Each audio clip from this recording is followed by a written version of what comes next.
আজকে আমি তোমাদের একটা নতুন রেসিপি দেখাবো, পাঁপড়ের রেসিপি। এই পাঁপড় তো তোমরা ভেজে খাও, এবার এটা তরকারি করে খাবে।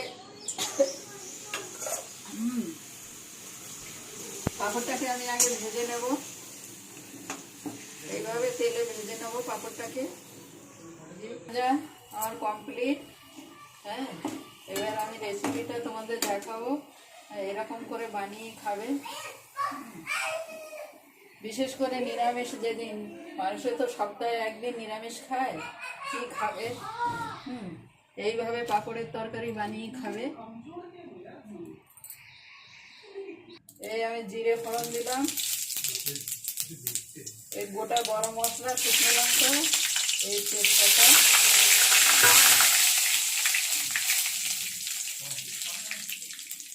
এই আমি টমেটোগুলো দিয়ে দিলাম।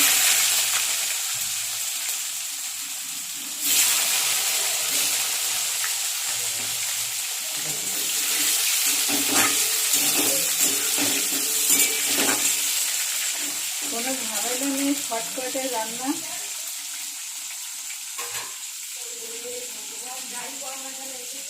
আলুগুলো দিয়ে দিলাম, আলুগুলো একটু আগে ভেজে নেবো, ভুলে গেলাম।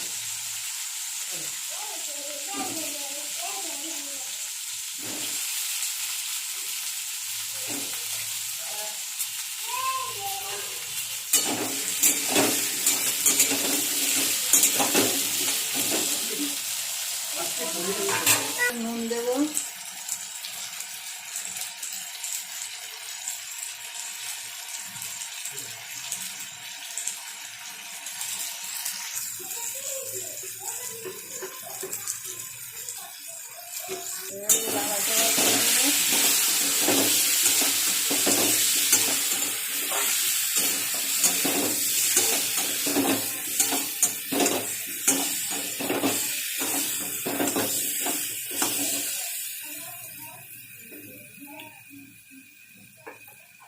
এবার লঙ্কা আর আদা বাটা দিয়ে দেবো।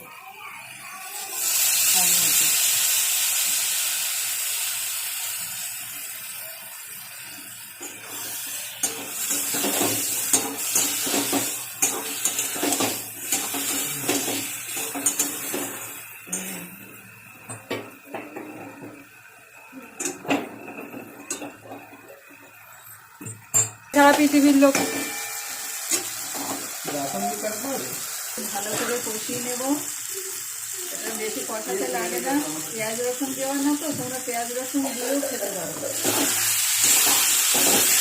এবার আমি পরিমাণ মতন জল দিলাম, গরম মশলা দিয়ে দিলাম,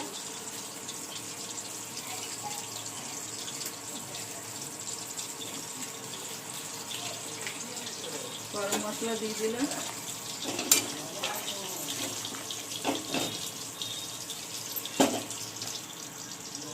এবার পাঁপড়টা দিয়ে দেবো।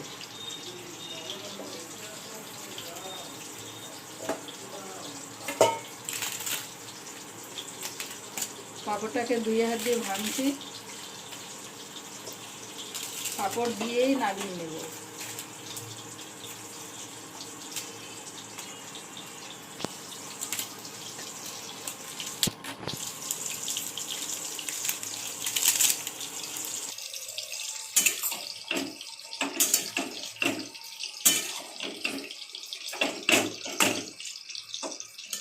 ঝোলটা না টেনে নেব, আর একটু খাচ্ছি মাখা মাখা নাকি, আর একটু ঝোল টেনে নেবে, শুকনো শুকনো আবার টানবে। হ্যাঁ,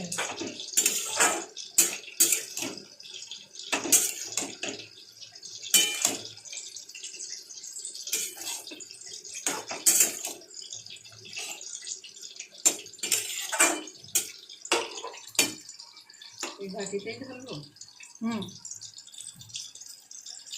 এগুলো আমার কমপ্লিট, আমার পাঁপড়ের তরকারি রেসিপিটা কমপ্লিট। তোমরা বানিয়ে খেয়ে দেখবে, কেমন হয়েছে জানাবে, কমেন্ট করবে, লাইক করবে। নমস্কার।